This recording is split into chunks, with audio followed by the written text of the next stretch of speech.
Good morning. It's Tuesday, December 19th, 2017. This is Isaac Newton, and this is another episode of Religion is Mental Illness. Sorry I've been away for a bit. Not a lot of action going on my channel, so not a huge priority yet.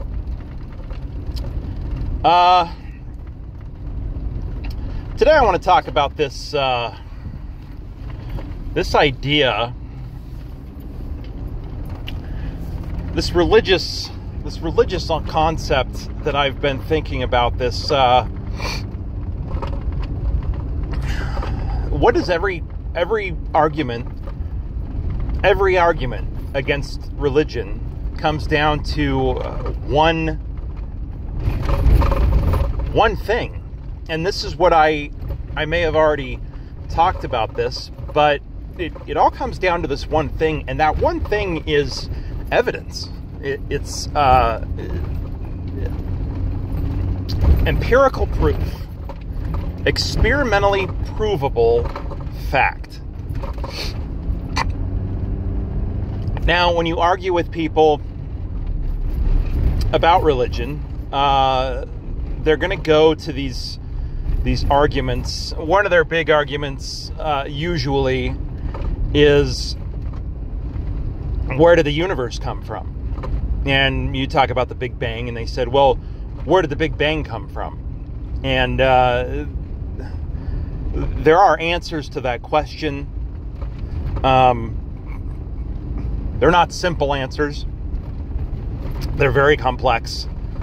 They're based in quantum physics and string theory.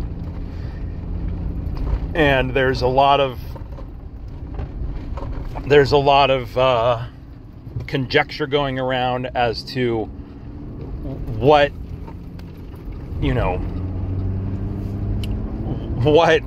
could have been the origins of the Big Bang.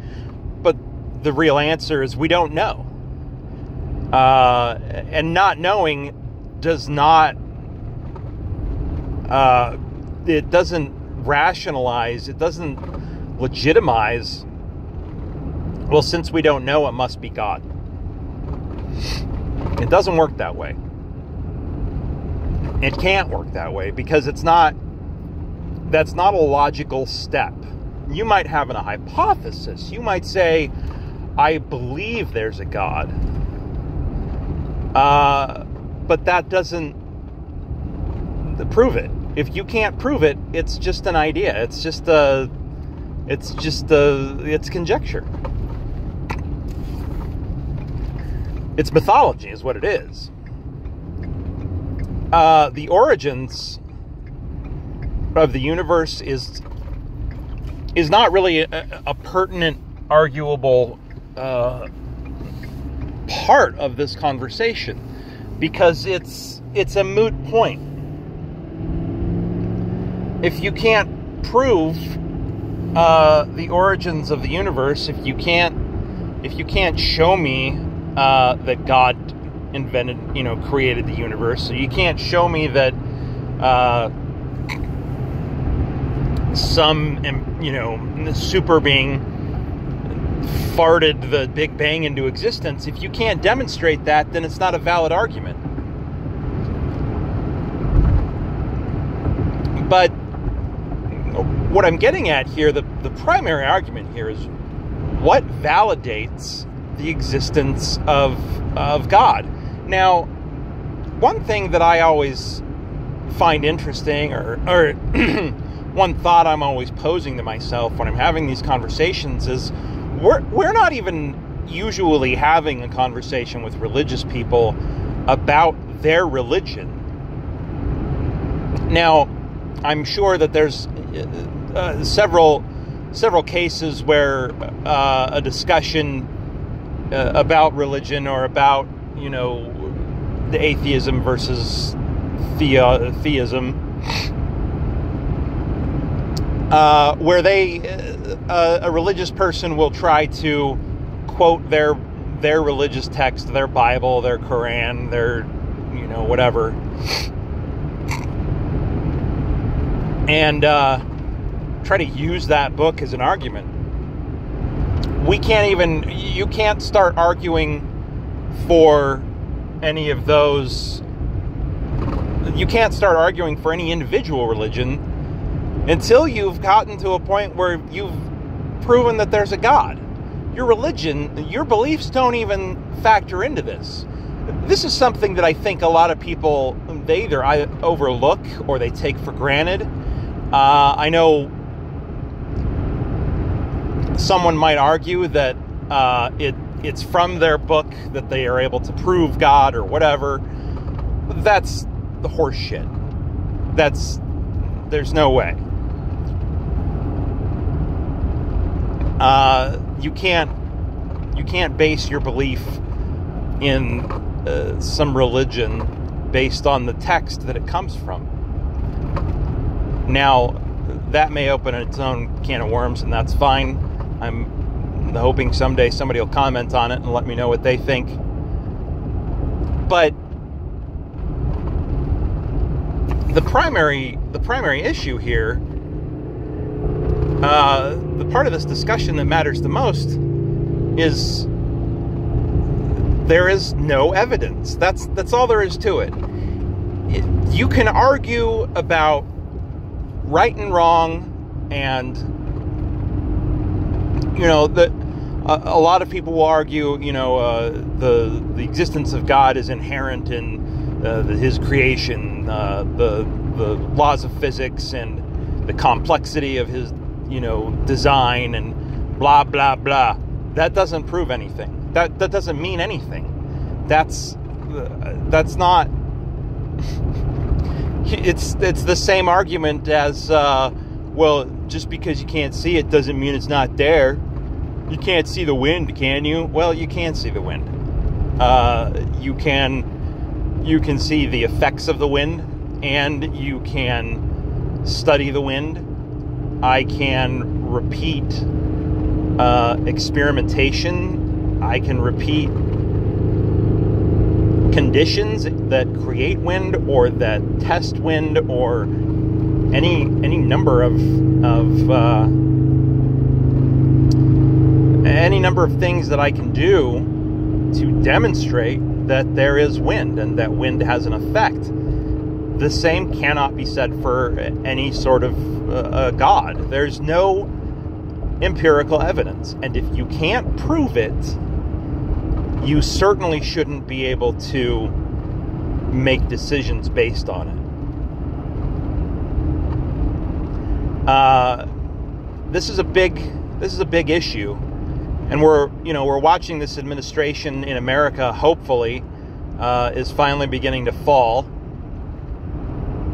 Hopefully, Trump and his bag of idiots will eventually get the idea and get the hell out.